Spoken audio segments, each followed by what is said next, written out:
The Fairy Garden by Jade Maître. Way, way down in the back of my garden, there is a fairy garden. I discovered it one day when I was too bored to stay in the house. Looking from the window, I saw the rays of sunlight dancing in slippery slides from the sky. They ran right into the grass, and the little gnats and butterflies seemed to dance with the speckles of dust that rose from where they met the ground. The sky was the bluest of blue, and some tiny clouds wandered lazily over the rooftops. I saw my ginger cat, Goldie, relaxing in the branch of a tree, watching some sparrows with a casual eye. It seemed much more beautiful outside than it was inside. I put down my book and ran into the garden, so fast that I forgot my shoes. Outside, I stood for a moment in that lovely sun, watching the butterflies and feeling the grass between my toes. It was cool as the deepest forest, and if I listened, I could feel the earth kissing my feet. Goldie looked over and gave that look that cats sometimes give when you know from their whiskers that they are smiling. And then I saw that there was a little dragonfly quite close to me. It was drinking the dew from a little gum nut. Its wings shimmered in a glittery blur, and then I looked closer. It wasn't a dragonfly at all. It was a little tiny creature, a little boy with fine red hair that curled over his ears and green eyes as sparkling as the tiny stones in my mother's ring. He was as small as a dragonfly and made a little humming sound as he hovered over the gum nut. At first I thought it was the energetic buzz of those beautiful wings that made the sound, for they were transparently blue and silver and beat so fast that I could hardly see them. But then I realized he was singing, a happy little song in a high little voice. He sang of the lovely feeling of plunging into the crashing surf and the first smell of summer and the way a rose petal feels on your cheek and how your heart bursts when you cuddle your mother. But the little dragonfly boy saw my big face looking at him. I must have seemed like a giant, and oops, his singing stopped short, and he made a tiny squeak and buzzed away faster than I could blink.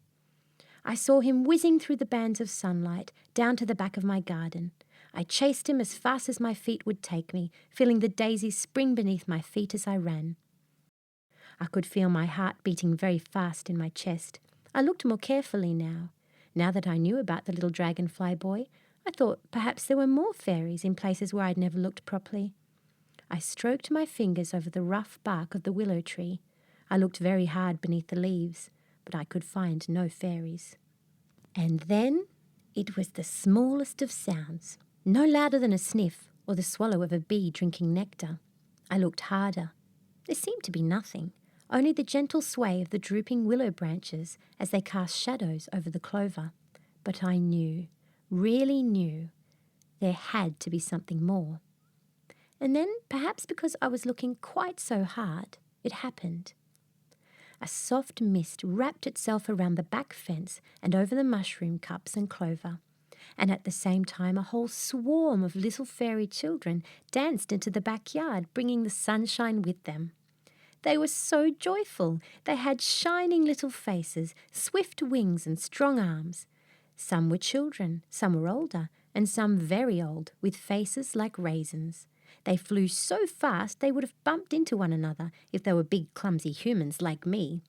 But with their fantastic wings, they only slipped up on the gusty drafts and laughed like tiny bells, sometimes upside down, sometimes the right way up. Some hung from the limp leaves of the willow tree and used them as a swing, gleefully shouting in tiny, tinny voices like the chitter of ladybugs.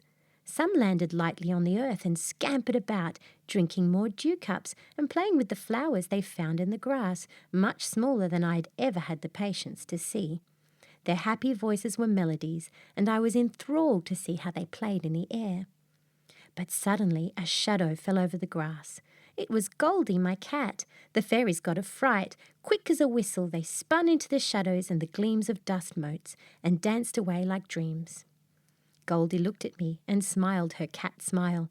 I knew she wanted only to play with them, but to the fairies she must have seemed like a giant purring tiger, and that must be a little scary. I have never seen the fairies since, but knowing how they live there, I have brought them little presents every morning. Sometimes a flower necklace I've made while sitting on the grass, listening to my neighbour play the violin. Sometimes a little biscuit, or a pretty stone, or a drawing I like.